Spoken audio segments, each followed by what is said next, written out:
Where is the European Union? Obviously here somewhere, but much like the European continent itself, which has an unclear boundary, the European Union also has some fuzzy edges to it. To start, the official members of the European Union are, in decreasing order of population, Germany, France, the United Kingdom, Italy, Spain, Poland, Romania, the Kingdom of the Netherlands, Greece, Belgium, Portugal, the Czech Republic, Hungary, Sweden, Austria, Bulgaria, Denmark, Slovakia, Finland, Ireland, Croatia, Lithuania, Latvia, Slovenia, Estonia, Cyprus, Luxembourg, and Malta. The edges of the EU will probably continue to expand further out as there are other countries in various stages of trying to become a member. How the EU works is hideously complicated and a story for another time, but for this video you need know only 3 things. First, countries pay membership dues, and second, vote on the laws they all must follow, and third, citizens of member countries are automatically European Union citizens as well. This last means that if you're a citizen of any of these countries, you are free to live and work and retire in any of the others, which is nice, especially if you think your country is too big or too small or too hot or too cold. The European Union gives you options. By the way, did you notice how all 3 of these statements have asterisks attached to this unhelpful footnote? Well, get used to it. Europe loves asterisks that add exceptions to complicated agreements. These 3, for example, point us towards the first bit of border fuzziness with Norway, Iceland, and Little Liechtenstein, none of which are in the European Union, but if you're an EU citizen, you can live in these countries, and Norwegians, Icelanders, or Liechtensteiners can live in yours. Why? In exchange for freedom of movement of people, they have to pay membership fees to the European Union, even though they aren't a part of it, and thus don't get a say in its laws that they still have to follow. This arrangement is the European Economic Area, and it sounds like a terrible deal were it not for that asterisk which grants EEA, but not EU members, a pass on some areas of law, notably farming and fishing, something a country like, say, Iceland might care quite a lot about running themselves. Between the European Union and the European Economic Area, the continent looks mostly covered with the notable exception of Switzerland, who remains neutral and fiercely independent, except for her participation in the Schengen area. If you're from a country that keeps her borders extremely clean and or well patrolled, the Schengen area is a bit mind-blowing because it's an agreement between countries to take a meh approach to borders. In the Schengen area, international boundaries look like this. No border officers or passport checks of any kind. You can walk from Lisbon to Tallinn without identification or the need to answer the question business or pleasure. For Switzerland, being part of Schengen but not part of the European Union means that non-Swiss can check in any time they like, but they can never stay. This kumbaya approach to borders isn't appreciated by everyone in the EU, most loudly the United Kingdom and Ireland, who argue that islands are different. Thus, to get onto these fair isles, you'll need a passport and a good reason. Britannia's reluctance to get fully involved with the EU brings us to the next topic, money. The European Union has its own fancy currency, the euro, used by the majority but not all of the European Union members. This economic union is called the Eurozone, and to join, a country must first reach certain financial goals, and lying about reaching those goals is certainly not something anyone would do. Most of the non-Eurozone members, when they meet the goals, will ditch their local currency in favor of the euro, but 3 of them, Denmark, Sweden, and of course the United Kingdom, have asterisks attached to the euro section of the treaty, giving them a permanent opt-out. And weirdly, 4 tiny European countries, Andorra, San Marino, Monaco, and Vatican City, have an asterisk giving them the exact reverse, the right to print and use euros as their money despite not being in the European Union at all. So that's the big picture. There's the EU, which makes all the rules, the Eurozone inside of it with a common currency, the European Economic Area outside of it where people can move freely, and the selective Schengen for countries that think borders just aren't worth the hassle. As you can see, there's some strange overlap with these borders, but we're not done talking about complications by a long shot, once again, because empire. So Portugal and Spain have islands from their colonial days that they've never parted with. These are the Madeira and Canary Islands off the coast of Africa and the Azores well into the Atlantic. Because these islands are Spanish and Portuguese, they're part of the European Union as well. Adding a few islands to the EU's borders isn't a big deal until you consider France, the queen of not letting go. She still holds on to a bunch of islands in the Caribbean, Reunion off the coast of Madagascar, and French Guiana in South America. As far as France is concerned, these are France too, which single-handedly extends the edge-to-edge distance of the European Union across a third of the Earth's circumference. Collectively, these bits of France, Spain, and Portugal are called the outermost regions, and they're the result of the simple answer to empire: just keep it.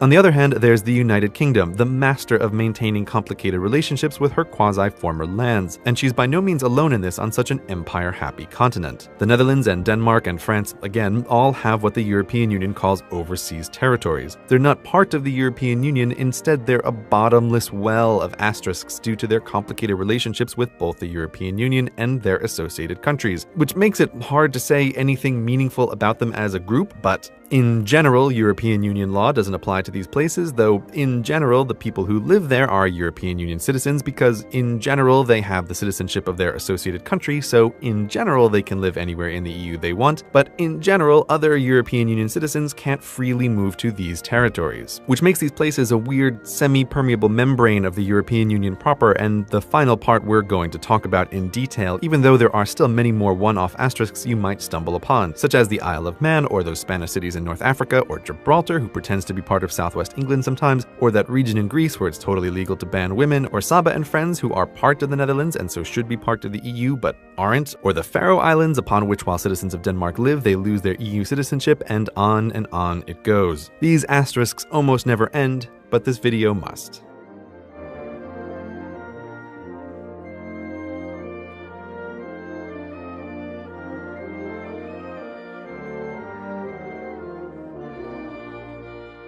Okay, let's start with the term.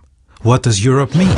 On April 18, 1951, the Schuman Declaration led to the foundation of the European Coal and Steel Community, ECSC, by Belgium, the Federal Republic of... Stop, let's not focus on data. The end of World War II was one crucial starting point. The networking cooperation of those branches of industry which were relevant for the military was to prevent new wars and to lead to enduring peace. An ageless desire we just too easily tend to forget. Of course, everybody was also fighting against the next upcoming madness, the Cold War, another big issue. Today's European Union includes 27 countries. That's nearly 500 million EU citizens, which means that we make up 7% of the world population, acquiring more than 30% of nominal gross world product. Out of 500 million EU citizens, 375 million are eligible to vote. There's not much difference between the parties of the 27 member states. The most important are the conservatives on the right and the socialists on the left, both intending to stand close to the middle. Then there's the Greens, the Nationalists and the Liberals. These national parties have formed the political parties represented in the European Parliament. These European parties again can ally to fractions in the EU Parliament. But also individual national parties which don't want to unite with their European party can join these fractions. Some parties even split up their representatives into two different fractions. The EU Parliament plays a crucial role within the European Union. Other, actually sometimes even more important roles are performed by the European Council, the European Commission and the Council of the European Union, colloquially referred to as Council of Ministers. The European Council comprises the heads of government of the Union's member states, along with the President of the European Commission. This is where the power of the national decision makers is cumulated. The presidency of the European Council rotates every 6 months between the member states. The same goes for the President of the Council of Ministers. There is a reason why the biannual meeting of the Commission is called EU Summit. At these meetings, the national leaders try to agree on a concerted line of action. At best, they will proclaim guidelines and objectives for European politics, but won't be involved in everyday legislative procedures. Unfortunately, it is more likely that national interests are in the fore and that their countries judge their heads of government by the benefits they were able to reap for their countries. This results in very fierce negotiations, which often lead to personal disputes, and onward to traditional horse trading, which helps everyone to save his face. Every decision in the European Council has to be made anonymously. The President of the European Commission, who is part of the European Council, is conveniently appointed to this post by the Council, now called Council of Ministers, though so that their decision does not have to be anonymous, and that no dissent can lead to further horse trading. This is where the EU Parliament comes into play for the first time. It has to agree upon the decision made by the heads of government. As soon as the members of the European Council have settled on a political direction, the President of the Commission reports it to the European Commission, which should pursue this political direction and act in accordance to it. The European Commission consists of 27 commissioners. Currently, each country puts up its own commissioner. Each member country proposes commissioners for different departments, which will be assorted by the President of the Commission, the factual head of the EU government. These commissioners again have to be approved by the Parliament. The European Commission is the sole organ of the EU that may propose new laws, which will be heard, altered, refused or accepted by the Council of Ministers and the European Parliament. As long as no decision is made, the draft proposal can be withdrawn by the Commission. The Council of Ministers consists of the heads of the respective departments in the particular national governments. There are different councils which deal with individual departments. As an example, the Ministers of Justice get together every 3 months for a meeting of the Council of Ministers. Of course, here too, the national interests often take the center stage. The European Parliament represents the people of the EU and is the sole organ whose employees can directly be elected by the EU citizens. The most important task of the European Parliament is legislation. Currently, it cannot vote on 1/3 of the laws. To make the democratic process on EU level really count, the European Parliament should also be allowed to initiate law drafts directly. Just being allowed to vote yes or no on the draft proposals of the Commission is actually not enough. However, the European Parliament at least makes responsible use of the currently available possibilities, which is shown by the ratio of the EU Parliament queried and therefore to be altered law drafts of 91% to 10% in the Austrian Parliament. At the moment, the EU budget and therefore the big money just partially has to be approved to the Commission by the Parliament. This new competence alone on the basis of the new constitution, the Treaty of Lisbon, will vastly strengthen the Parliament.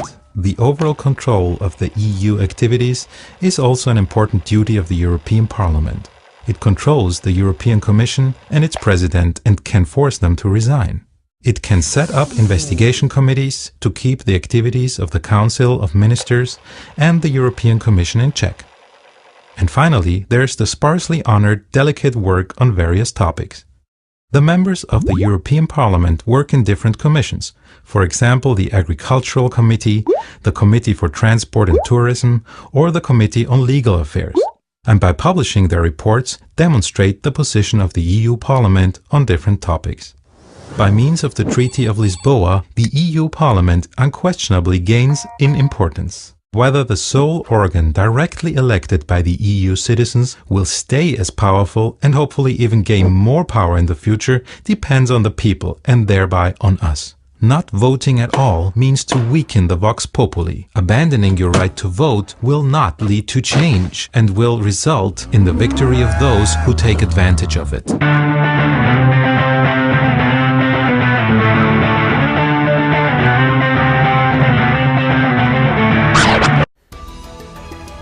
From communism to independence, war and now integration, Croatia marks a turning point as it joins the European Union. But its economy is under pressure, and so is the EU's. So is it really the right time for country and bloc to be joining hands? The European Union and its newest member. This is Inside Story.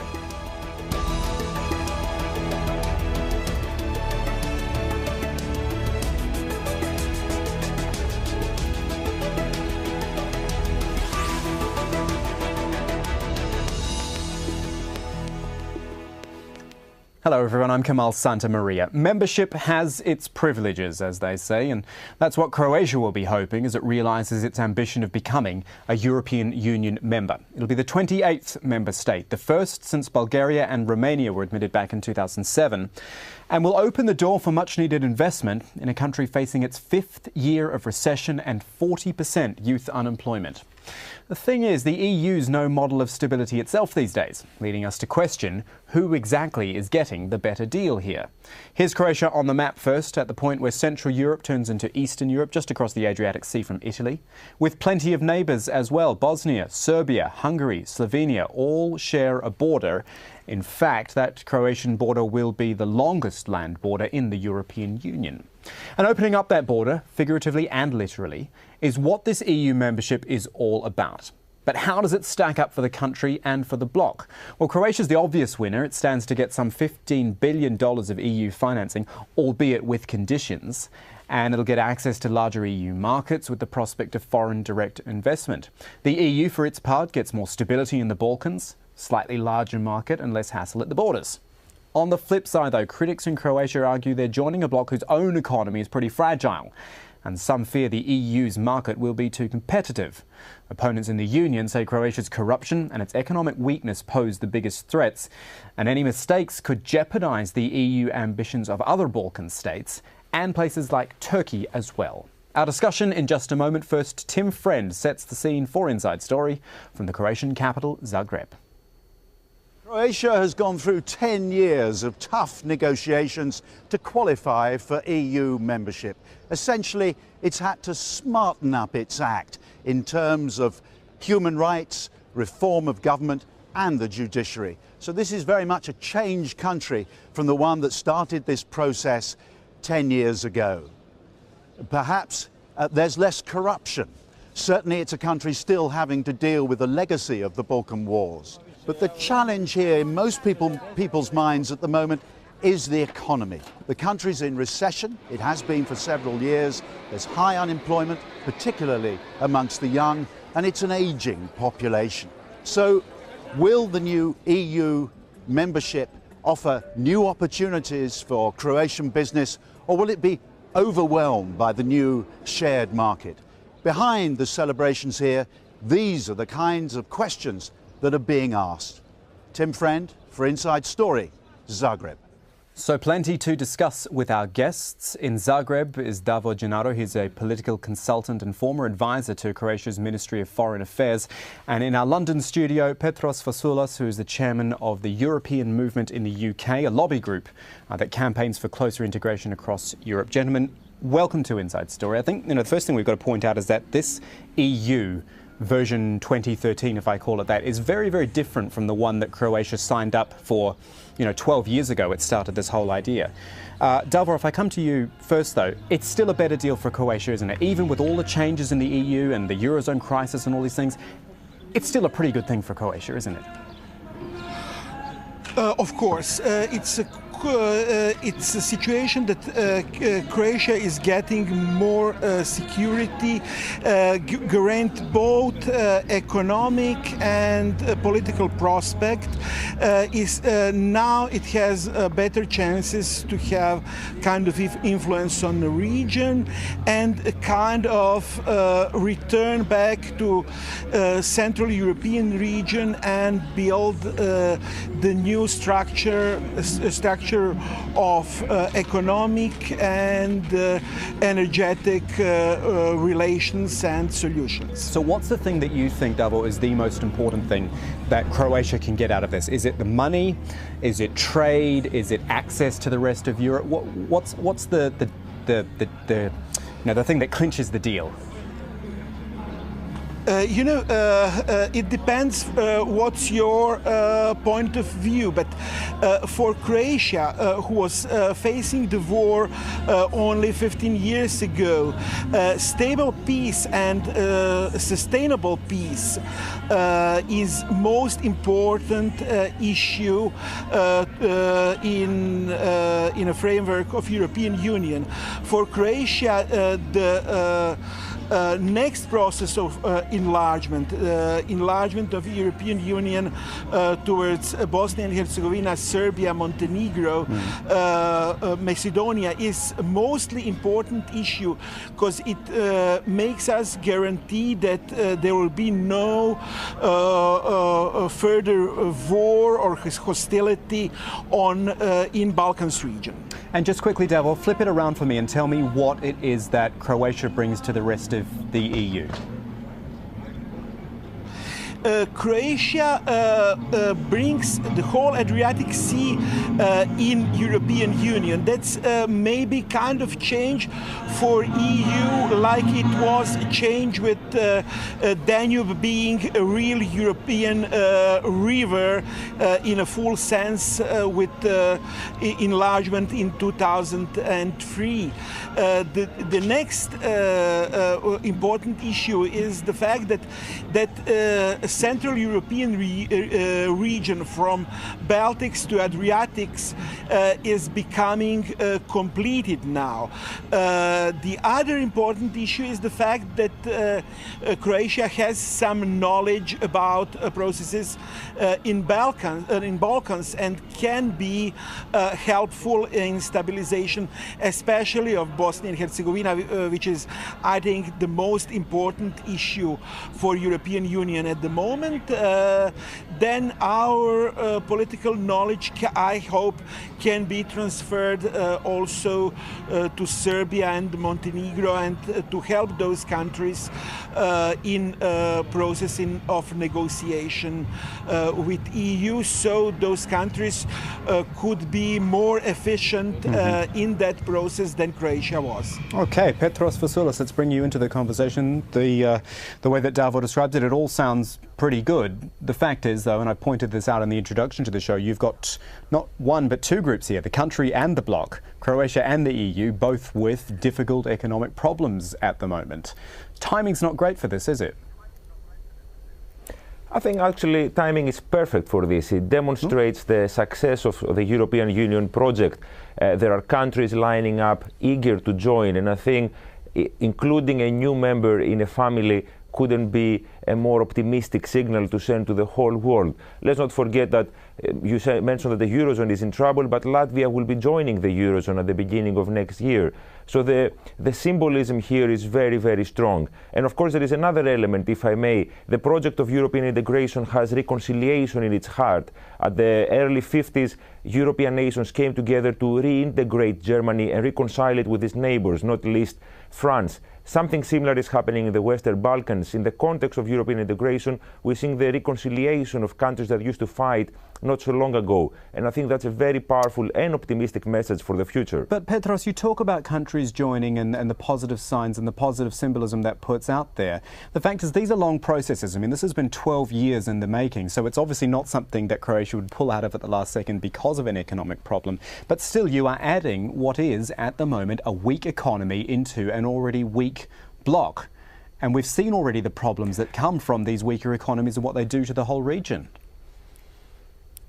It's a fact that everybody who checks into a club brings luggage with them, and Croatia is doing that too. But the whole idea behind the long process of accession negotiations and preparations is to make sure that the country is as well equipped as it can to make the most of EU membership. And we shouldn't forget that there are a lot of very prosperous parts of the European Union. Germany, Holland, the Scandinavian countries, some of the Baltic countries are emerging fast out of the crisis, and of course countries like Poland, who have seen growth throughout the crisis. So I think we shouldn't see this in black and white terms. There are a lot of successful members of the European Union, and I think Croatia has what it takes to overcome its problems through economic cooperation within the European Union. Gentlemen, let's just think about everything Croatia's gone through to get to this point. This is for our viewers as well, remembering Croatia born out of the disintegration of Yugoslavia and the collapse of communism in Eastern Europe. I want to take our viewers through this.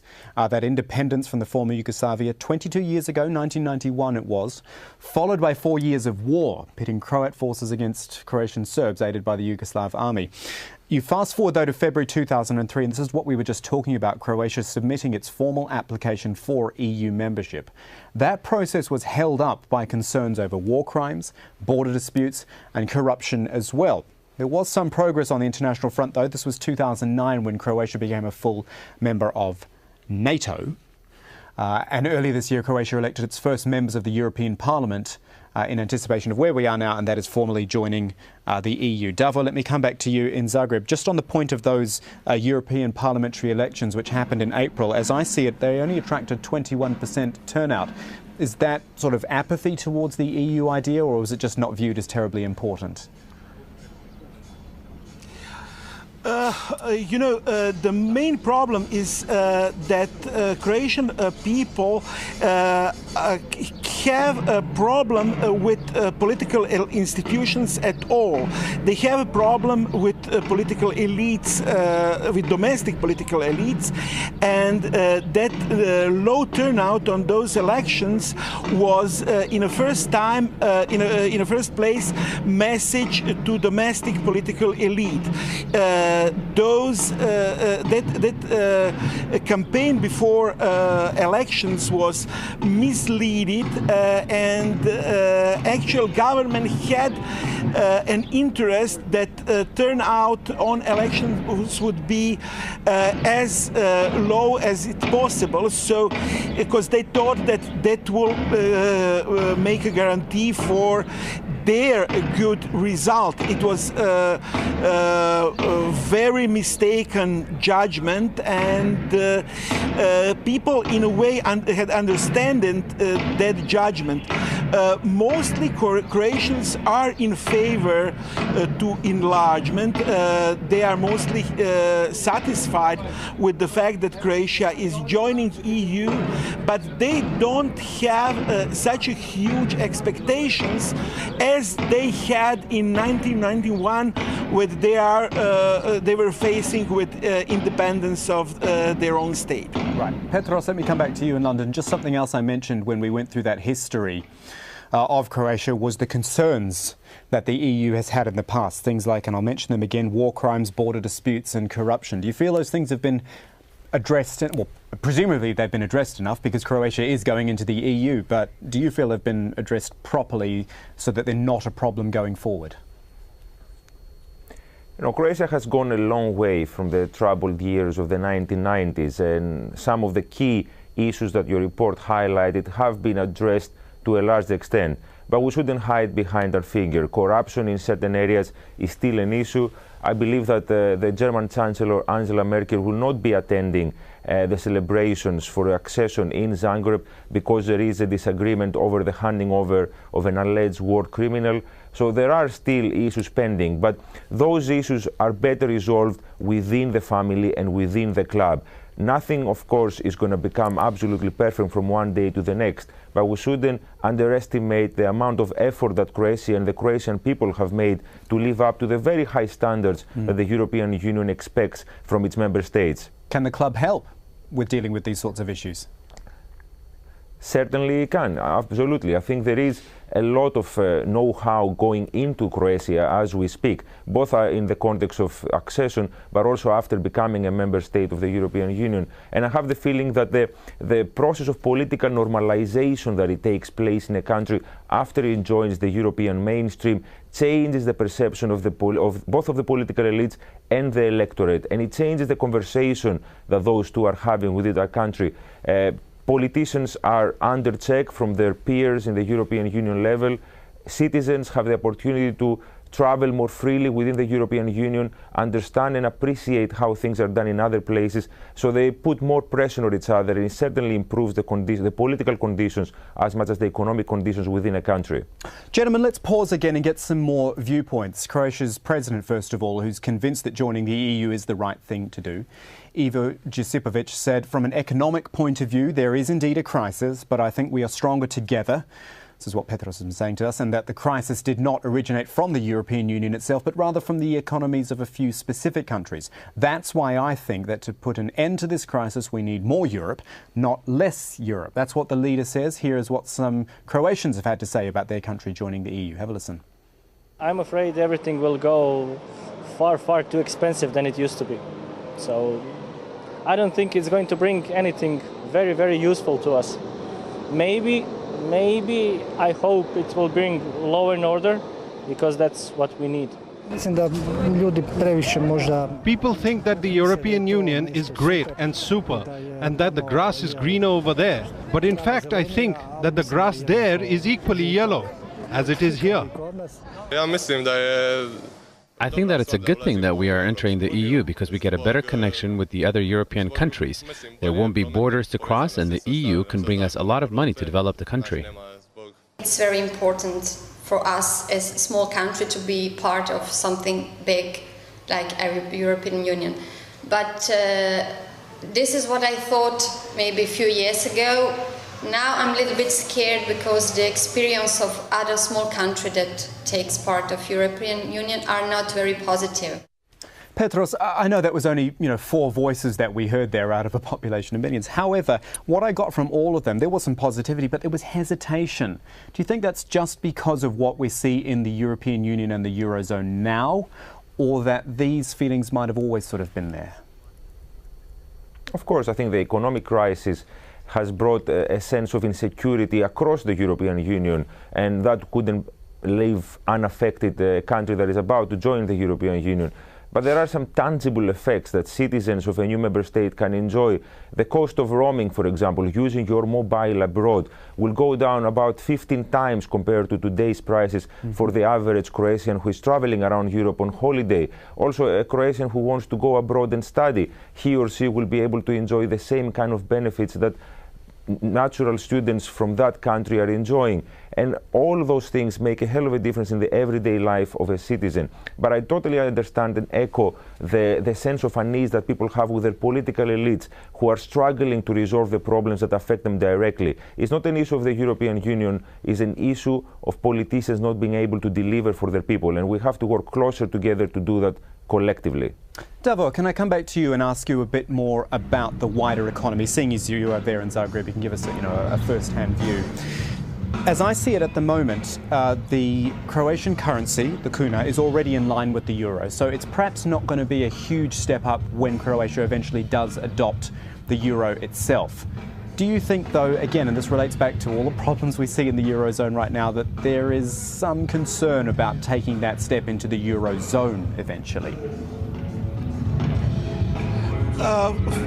Croatia is preparing herself for being the member of Eurozone in a short time period.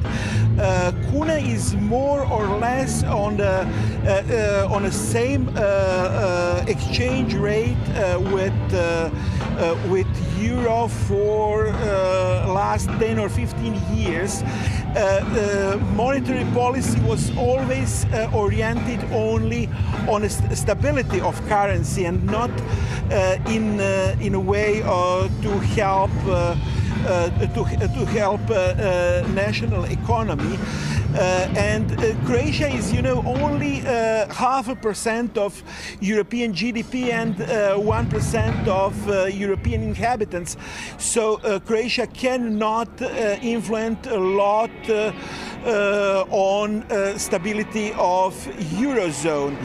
Croatians hope that a kind of European control over their budgetary and financial policy will help the country to perform stability in future. So as far as I see, both President of the Republic and Governor of National Bank are talking about